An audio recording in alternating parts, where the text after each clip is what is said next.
Episode of Market Buzz. Oh, hello. We're alive. Yes. Hello, hello, hello. We're actually I think we're alive.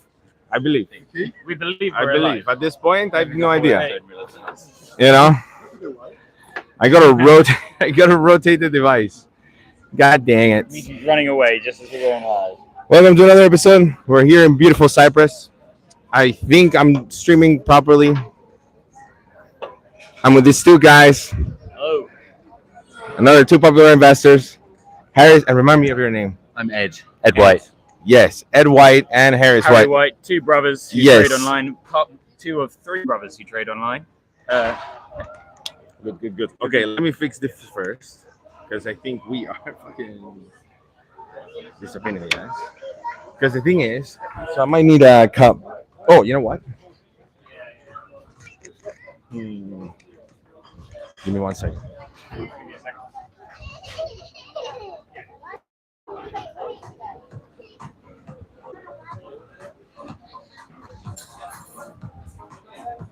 My friend, can I ask you for a thick cup?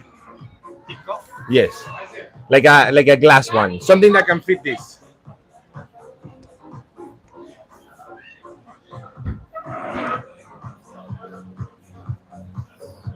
Let's see.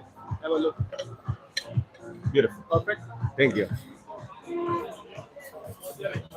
MVP.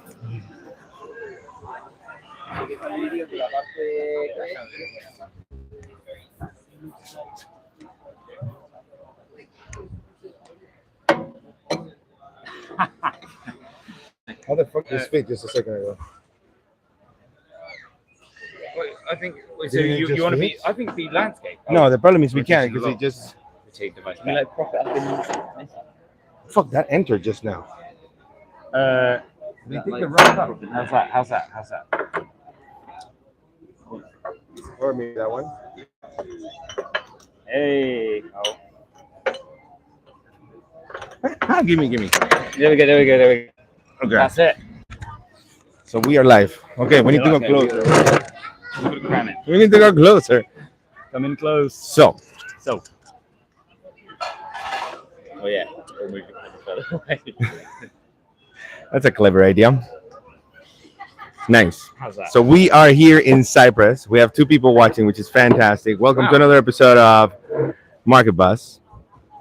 We Market just Buzz yes, with Nestor. The Nestor, happiest, most Yes. energetic guy. Harry, and Ed White. No, Yeah. yes, fuck yeah. Got I got it right. Nailed Okay, it. good. So yes, we just finished the 3-day Popular Investor Summit here in beautiful Cyprus. I don't know if the mic is working, so hit the like if it's working because I don't know if I can read the chat here. I have no idea. Oh wait, I can do that. Here we go. I think maybe that's the chat. Okay, I have no idea. We're gonna edit. We shall see. But well, oh no, Hey, it's There we go. working. They're coming. Yes, working. let's go. Lovely. Let's go. Let's go. Cool. So welcome to another episode of Market Bus. Yes. We are here to give you the quick and easy updates of everything that's happening in Cyprus. Mhm. We had 3 beautiful days here in Cyprus. It's sunny, it's nice. Yoni Asia has invited us here Yes. with the whole Etoro team, and we just want to say thanks to everybody because this has been a fantastic Amazing week. summit for Yeah. sure. Every year it seems to get better. It keeps getting Yeah. better and better. So if you haven't gotten your, started your Etoro account, make sure to click the link down below. It's probably not going to be right away, but it's going to be later. But Yes. yeah, definitely. And also, there's like the cool thing about the summit.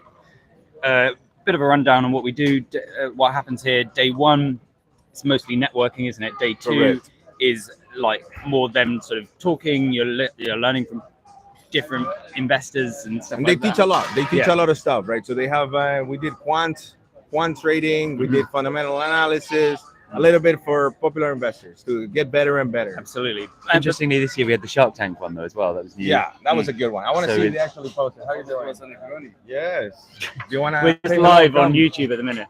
Say hello. Say hello to YouTube. No, more. More. Yes. Hmm. So yeah, that's hilarious. But yes, we're just going live because it's a little bit earlier than expected, and it's not the proper setup that we need. Mm. This is the on-the-go setup we're trying out. So whatever technical difficulties we face, thank you so much. This fucking hearts. Let's fucking go. Let's go. But yes, okay. So What was your highlights from the weekend? no, okay. So in my family we have a tradition, right? Yep. Whenever we finish it, whenever we finish a trip, we say what was the best thing and the worst thing.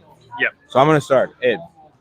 Best thing, well, to be honest, I really enjoyed the first night. I got a little bit too drunk on the first night, but last night has to be the highlight really because it was the gala dinner and we both got celebrated for 10 years on the platform. Yeah. Fantastic. Yes. Yeah. You guys got your diploma. 10 years Yeah, certificates. Yeah. That's very cool. And then also it was talking like after that it was like getting to shake hands with Yoni, and like Yoni meets a lot of people at this summit. Usually each year I reintroduce myself to him. This is the first year. He was like Harry. Yeah, that was cool. And then also the other thing we just got to catch up with him about they've gone public this year, which is incredible. And it's the first public company. Etoro is the first public company where the father released a public company on the NASDAQ. And then the son did his own public company on the NASDAQ. Yeah, it was fantastic. It was definitely fantastic. But yes, so what was the thing that you didn't like? Something that they can do better. There's not a lot to not like. I know, it's beautiful. I mean, honestly, it was a little bit painful being in a freezing, air-conditioned, dark room when you knew this was outside. Yeah. But even the rooms were nice. You know what I mean? Yeah. I don't know how your room was. Oh, room was lovely. bedrooms, yeah. nice. Okay. We got an upgrade. Very nice. Yeah. What about you? What was the good thing you like and the bad thing you liked? So the good thing I liked, I was just chatting to all the different PIs and you go through life, you start talking to your friends about stocks and shares, their eyes roll, they're not interested. You come here and it's a jarring on the first day for me every time because I'm talking about stocks and shares and I slow down because I think, I need to stop talking about it, but the person's actually interested. And then they go more. Yeah, they were go like, more. no, keep going. I'm like, really? Yeah. I always find that jarring. That's a highlight. Then low light, I think there could have been smaller groups of activities. I want to know things like the main thing I want to learn to get better at is my posting on Etoro, getting information out there, what I'm doing. I love getting advice from Etoro, particularly what they want from me as a guy in terms of educating copiers. Just to expand on that, I think one of the best things we were talking about was the behind the scenes thing. It was like a much smaller room, breakout session. And they showed us, behind the scenes. What they look at. There was a lot more promoting Q&A. It was guys, good back and forth chat. What about you, Nestor? For me, I like the atmosphere. You know what I mean? Because you're finding your people.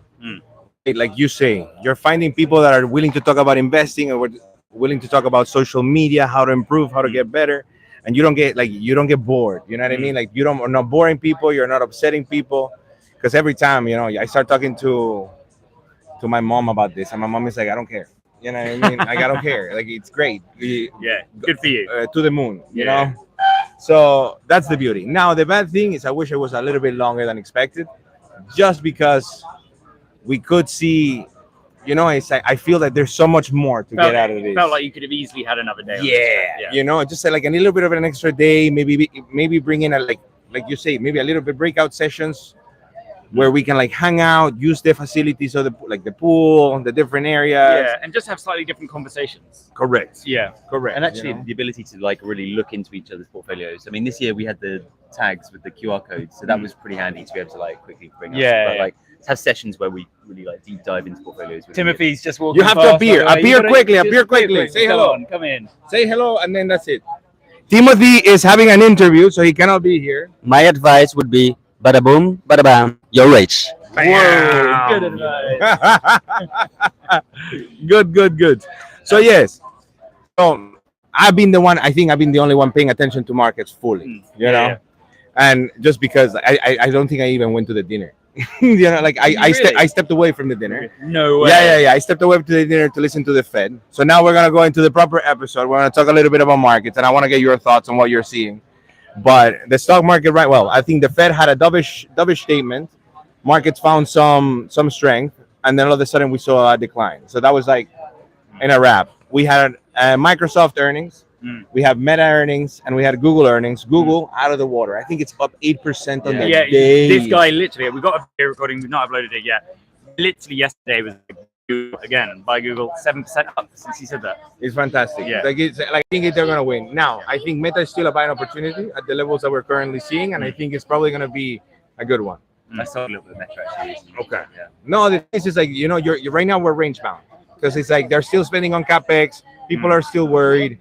The AI is still not what we need it to be. So, but it's getting there, I think there's a right? couple of things jarring with Meta, like Go, because go. they've changed their name to Meta, Correct. and so now it's like the AI company is going to have that name attached to it, even if they become massive in AI. It's going to be like, why are they called Meta? Are they going to change it again? And then the billions that they're spending. For me, it's like two things. It's like, wow, this is like surely something amazing is going to come out of this much spending. But then also, it's like it's a bit of a concerning thing, like that they have to spend that much money in order to attract talent. Well, it is the truth. Yeah. Yeah. Like I mean, like finally, like the smart guys are getting paid more than the athletes. You know what I mean? Yeah. Like I'm all for sports. Don't get me wrong, but finally we're seeing massive contracts going to AI, which is fantastic. And to You know what I mean? universities and to, yeah. Right. So it's like now we're developing, we're moving society forward. Like I love. Don't get me wrong, it's fantastic. They move a lot of money. There's a lot of sponsorships and deals and things, but finally, it's like we're moving. Like we're paying to get the puck forward. You know. The thing that would be like big picture is like, does this fundamentally change what school should be about? Because it seems like you'll be teaching kids some skills. By the time that they reach the business place, those skills will be totally irrelevant. Correct. That is what it feels like now. Like Yeah. even teaching kids to code I mean, that is was- out of date. I was watching an interview with some, I can't remember who it was, someone big in tech, for NVIDIA or something, and he was like, "Yeah, what advice would you give?" And it's like, it's changed so much already. I would have said learn coding and things, but now like you can use, like we're using it, Etoro base 44. You can create amazing things. You've got agentic AI, and it's just a chatbot, or you just talk to it. No. Well, now coding. Now the most important language in coding has become English, Spanish, like your native language, because you can just speak to the LLMs, and obviously it's going to take some refining, but this is the worst it's ever going to be. So that's where it gets super interesting going forward, and we saw it here. Like Yoni and the whole team were super excited on the whole AI infrastructure that they're building. Timothy built an app. There was other people building apps, like the top popular investors were just like creating the things that they wanted to see in the platform, which is the possibilities are The exciting endless. thing is, it's who's got the creative ideas now, because you're only limited by your imagination. Correct. But I think there's also another like note to all of this, which is we're all going to have video bios soon, and we saw some good examples of video bios. But the thing that I think is interesting about this, the best one I saw, was one that used the least AI, the absolute least AI. It was just a well set up shot. So I think there's this thing of like AI is really exciting, but it can be a bit like Hollywood, where CGI was exciting, but how you use it matters so much. And there's AI slop, and I think if you use AI slop, you're actually going backwards. Correct. So it's a question. Base 44. What I like about it is it doesn't create slop. The apps that come out of it are really beautifully well designed apps. That's what's incredible about it. There's nothing sloppy about it. Whereas some AI footage, certainly some of it is very good. Use it tastefully, works great, but don't use it tastefully, which is really easy to do. Overuse it, and it just becomes disingenuous. For sure. But like, I mean, like the AI story continues to be here, and it's like every single big company listed in the Nasdaq, they are looking at this. So companies like Nvidia are finally getting a bunch of deals out. I think there was a Nokia deal that came out recently this week. There was, what was the other one that they did? 7 supercomputers to be built by the American government using Nvidia chips. So Nvidia continues to be a dominant player in the game, right? And we're seeing that. Nvidia just touched $5 trillion, which is a fantastic milestone. So it's a great day to be an Nvidia investor, and it's a great day to be a Etoro investor. And the other FANG stocks will probably start hitting that $5 trillion mark pretty soon as well. No, that's the thing. Like they once one of them does it. Yeah, what exactly? I think it was your runner. We're talking about this. We were talking about this yesterday. Yeah, but it's like it's like, what was the mile, like the marathon in the marathon? Once someone does a marathon in under 2 hours, then suddenly all these other every people single person does it, because now it's possible. Now it's not impossible, right? I think it makes the lead shareholders basically go to their CEOs. Well, Nvidia's done it. You can do it. That money's out there. Exactly. Get it. And you don't want to. Yeah, certainly that helps also. Yeah. So, okay, now we have a segment in the podcast So what's on your desk? Obviously, we've been extremely busy, and this can be anything. It doesn't have to be a stock. It doesn't have to be an asset. I mean, last episode I spoke about CS:GO skins or CS2 skins. So feel free to talk about anything. I'll tell you what's on my desk right now. I'm paying attention to a small little company called Fluence. It's an energy storage solution. I love the company. It's fantastic. It's been outperforming extreme volatility because it's a very small cap, but the company's outperforming. It's something I'm paying attention to, the energy, and I'm paying attention to the second part of the stack when it comes to the AI infrastructure. And I think like you guys should do your own research on this because I think there's a future there. I have a little bit on my portfolio. I just started a position on Etoro, but in my personal portfolios, I'm up a lot. So something to pay attention to. I want to know what you guys are paying attention to. Maybe you heard something here that piqued your interest. Do you want to go first? I mean, my favorite theme at the moment is small and mid cap, and particularly healthcare, CRISPR stocks. It was big, like around the same time as AI, I think like 2017, 2018, a lot of people were talking about it. And that bubble really inflated in the same way that crypto did. But I think it's coming big time. Okay. I can see in 5 years' time, AI taking a backseat to something like CRISPR because it enabled something like CRISPR to exist. Because all these things are related, AI, with healthcare, And that drug analysis discovery. and all of these different in a similar way to like the internet was the big thing, then shortly after that, social media was the big thing, or our iPhones were the big thing. So what's going to be the underneath, like what is AI going to be underneath that comes out on top? Yeah. No, well, that's the thing. Like the interesting approaches. For example, like what was it? I think it was the CRISPR thing. Because I'm not fully familiar, but I know that the protein discovery rate has increased drastically, at least in medical research. And this was impressive. I think we were going at a rate of 1 or 2 maybe a year, and now we've gone to over 200,000 in a year. Yeah. So we are potentially seeing cures of cancer coming into the horizon, cures of many diseases. So AI is like many people think, oh, AI is just LLMs, and the reality is that we're so far away from that. I would say LLMs are not even 5 or 10% of the whole AI infrastructure, right? We are looking to build new software that creates and changes the paradigm, which we're seeing here too. So, But there's also there's dumb tasks that have to be done at the NHS that are literally just looking at a scan, looking at an X-ray for a melanoma, and AI can do it better.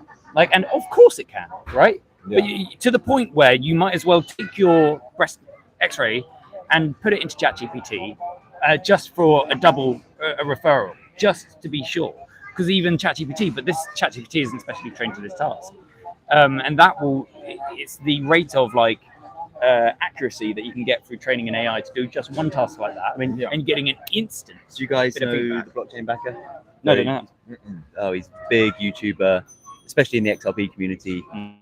He sold the top as well on XRP, did very well. Wow. But yeah, same thing. He took a little break because his wife was having some health issues, and they'd gone to the doctor, and they said, "There's nothing wrong with you. You're fine." But he put her symptoms. Actually, it wasn't his wife; it was his wife's mother. But he put the symptoms into ChatGPT, And he put the blood And test in, doesn't he? he got all the results of blood tests and things Yeah. like that, and it said, "We think she's got this kind of cancer. Like, I give it quite a high chance." And they went back to the doctor and like, "No, don't think so. But fine, we'll do another test." And it turned out ChatGPT was right.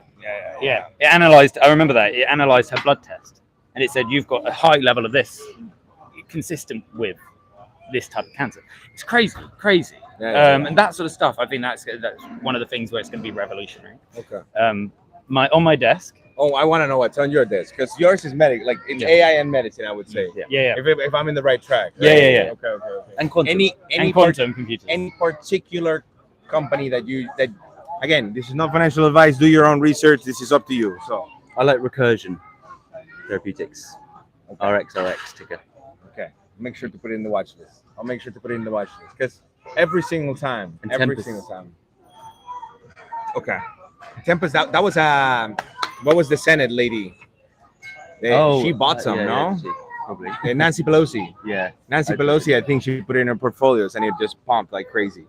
I'm messaging Jay Nemesis now because I want to remind me what the name of it was. But it was we had a conversation about solar panels and all sorts of different technologies, and the bedrock underneath all of them. Solar panels not a great thing to invest in right now, according to Jane Nemesis, because the technology is evolving too quickly. That if you set up a field of solar panels, by the time you're done building it, there's already such cheaper, better solar panels that you're the person in the next field will just buy it and just decimate you.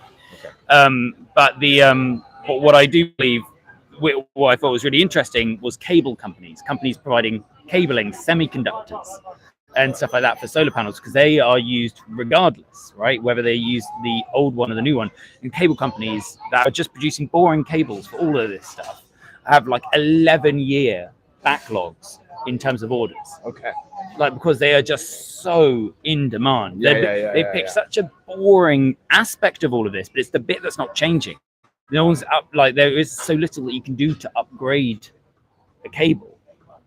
It's Right. you know what's To innovate it. Yeah, you know what's interesting, because the NVLink of Nvidia has actually done that.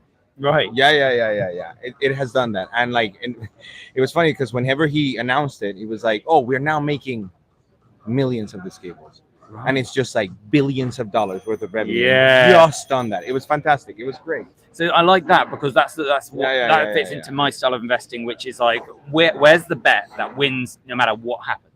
So whether it's whether Nvidia are making the chips or Google, who's providing cables to both of them, or buying the shovels. yes, buying the shovels. Well, that's the thing, right? Like, we are like, I don't know if you've seen the pictures of like the actual infrastructure build that we're seeing, right? And it's fantastic. I mean, like, we are in the phase of picks and shovels. You know what I mean? We're literally just like starting to build out infrastructure, and this is a 10-year plan.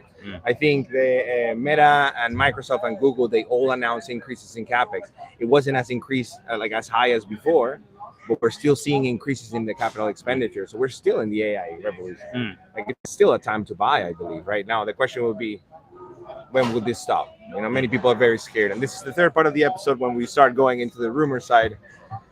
It's like, what are you guys hearing now? Well, you spoke with a bunch of people in the summit. What was the thing that maybe piqued your interest? Maybe it was something you heard about, a conversation that just...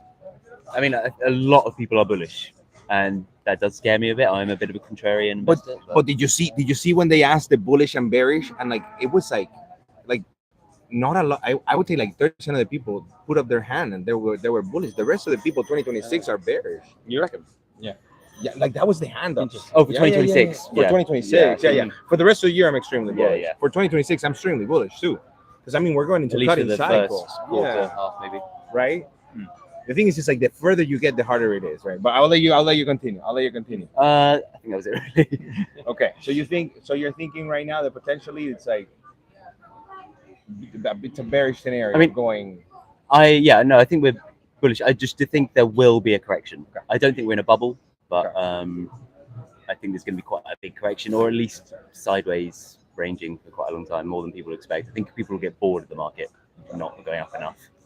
No, that's it. Well, you know what it is, right? Like, one of the conversations I had with a couple of people were that, you know, it's like sometimes it hurts more when the company does nothing for years, because you don't want to sell it because it's done nothing. Like, if it goes down, you're at least, okay, like, let's figure out why it went down. But it's like, if it just, like, for example, like, I have a trade. I've had a Mara for 3 years. Yeah. And the company's been in a range between like 14 and 20. And I think that company is worth double what it is, which is a 40. But because they've been diluting every single time they raise the prices, we end up going back to sort of this range, and it just drives you nuts. You know what I mean? So, like crypto generally, I think we had the Trump pump, and now we've then correct. We haven't dropped too much, but we've gone sideways, and people are not very excited about crypto right now, and I think it's got a lot further to run. And I think maybe AI tech stocks will do a bit of a similar thing after the capex kind of slows down. Yeah. Well, I think the big like, going from not having ChatGPT to having ChatGPT, even if ChatGPT is quite twice as good, it's not the same leap in terms of adding revenue to your company, right? Because you're not, because ChatGPT gets twice as good, doesn't mean that you go from spending £20 to £40 Correct a month. Yeah. That's the real, like, we always get distracted, I think, by innovation. The real thing is, like, what is going to make users pay more for their subscription? Is ChatGPT something now that Microsoft just adjusts for inflation, their prices every year? Okay. So the way that I see this, and the way that I've seen at least LLMs, right, it's just that it makes people a little bit more productive, right? So your top performers are gonna 10x, 20x. Now your middle performers maybe are gonna 5x, and maybe your low performers are not gonna maybe a 2x, right? And then the question is how can you sort of like optimize for that? The big question goes down to, for example, one of the interesting things I've heard it was that the banks, due to AI, we're going to see a reduction in costs due to hiring, and we're going to see major companies reduce their costs, maybe not make more money, but start getting valuation fees or multiples. Because all of a sudden is, if people lose their jobs, and then we have a recession potentially because people can't actually afford to have all their The amount of new jobs has fallen like a I think There's we're so at much zero. I change. think we're almost at neutral, but that has a lot to do also with immigration. So the immigration in the United States is having an effect as well, because Trump has pretty much stopped the flow, right, fully. So there's just no cycle. There's no movement. There's nothing that actually allows for that move. So it's like that's also a part, but I'm not saying, but I agree with you that we're just not seeing that hiring. Like now, it's not like during COVID where you could just move jobs. Now it's the complete opposite. So you hold on to your job as much as you can, because I think Amazon just laid out a bunch of people, and they're expected to put 600,000 new robots in their supply chains. Yeah, it's gonna get interesting. It's gonna get interesting. I almost get more excited as well by like those 600,000 new robots for Amazon than I do with some of the AI stuff, just because I believe so much in like those dumb robots are brilliant. The way that when you watch an Amazon warehouse and they're all working in synchronization. I mean, AI is obviously controlling that network as well, but it's just the way that they are going to reduce the need for staff, and but they're bad jobs, aren't they? I mean, I don't like if it's your job, it's horrible to lose it. I do understand that, and I sympathize, but it is amazing to create these systems. Yeah, I mean, like it's destructive innovation, right? It's what we call it in economics, right? And the thing is just like, look, like if your job is not secure in that way, start learning how to use the tools that are going to take you away. Maybe become more proficient. Maybe learn how to use them to your advantage, right? They talked about in the summit about the solopreneur, right? So we're going into an era where one person can have 20 employees for the price of $20 a person. It's insane. It's incredible. So potentially different agents that we were saying. I think who was I think it was Christian. I believe his name is. One of the things was he would analyze his portfolio from the different perspective of the political agent, the fundamental agent, or and it was super interesting to use this to kind of like adapt it to your own personal lifestyle. And many people are gonna be against the technology, right? The adoption rate was extremely fast at the beginning, and it's now sort of hitting a plateau because people are like, oh no, I don't want to use it because I think it's shit. But that's just a lazy point of view, like a lazy perspective towards new technology, right? Like we are always, right? Like, oh, the car, oh, it's too dangerous. What are we talking about, right? Like it's fucking, it can get me from point A to point B. It just saves you time. It's a fucking time machine, right? So that's where some people are just, some people are hard-headed and they're gonna have to hit their head a lot more than other people. Yeah. That's the reality of it. I think, but most of the time, it's just an improvement. It's just an improvement on how we all get the same stuff done. I do think there's some form of there's more conversation about UBI because people will be losing their jobs, and there won't be jobs immediately for them to go into. Like society needs this adjustment phase. Correct. And I don't think it's a good thing to have someone go poor and hungry in that time. No, I agree. And because once they're on the street, it's so hard for them to then get their lives back on track where they become a functional person again. Yeah. So you want that fall to be slow, so that they can find their way back into something else. You don't want people jumping into things that aren't that productive, aren't good jobs for people to have. I think one thing that's interesting about it, when we talk about just replacing Amazon workers, and it sounds like the industrial revolution where it's just farm workers being replaced. Yeah. But AI replaces people on big salaries, doctors and things. Yeah. I mean, it's hitting everywhere. Yeah. It's hitting everywhere, right? HR departments. Definitely you gotta be careful. I mean, it's probably coming for our jobs too. I mean, they're talking a lot about AI. What happens hopefully when we're co-pilots with AI, but I mean, we don't know. Exactly. No. Well, at least we're beating the hedge funds. Yeah. You know what I mean? At least we're hitting the hedge funds. Yeah. The hedge fund guys that were in the panels, they were scared at the nervous. return. Yeah. They're like, how?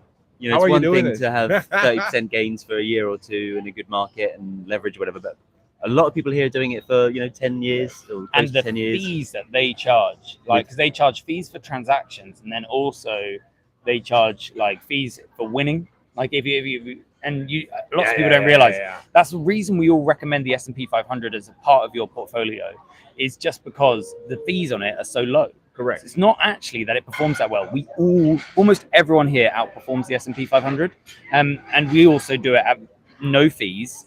There are eToro fees, but copiers don't get The copiers don't get it. The copiers don't get it. fees. And I mean, we don't. You have to get pretty massive on eToro to just get a 1.5% annual rate from your AUM. Yes. And I like pointing this out to people. We're not getting a lot of money for this.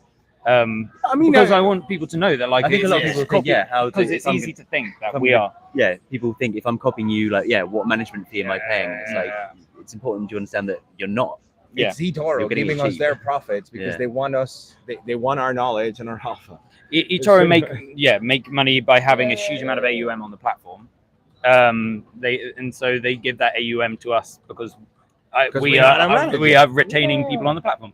The main thing that I love eToro for are these events. That's the main thing I get out of it. It's the events. It's a Wall Street Journal. It's a Fiscal AI. Yeah. All of these different tools that they give you as soon as you start racing up. But yeah. Yeah.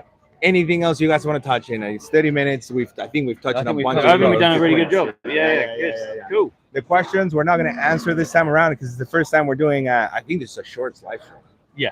You know what I mean? So. Well, we've no you made idea. a Thursday session. Exactly. You know, that's the important thing. I'm super excited. Thanks very much for having us on. No worries. You're a very good host. Thank you. Yeah. You guys are fantastic. And by the way, guys, if you think he's like this on YouTube, he's like this all the time. Every minute of the day, he always smiling, always got loads of energy. Yeah. So it's the way. Don't forget to hit that like and subscribe. If you like the content, leave a message. Let us know what you think. Many people have a lot of thoughts on YouTube. But yes, thanks so much for watching, guys. You guys are legit pissed the fuck out. Now the fucking thing is, You're still live. I am. They like. The thing is like this is short. I'm still trying to fucking. It's the X up there, right? It's got? Yeah. It'll be there. Are you want to stop streaming? I think so. Yeah. All right. Thanks so much for watching, everybody, and peace though.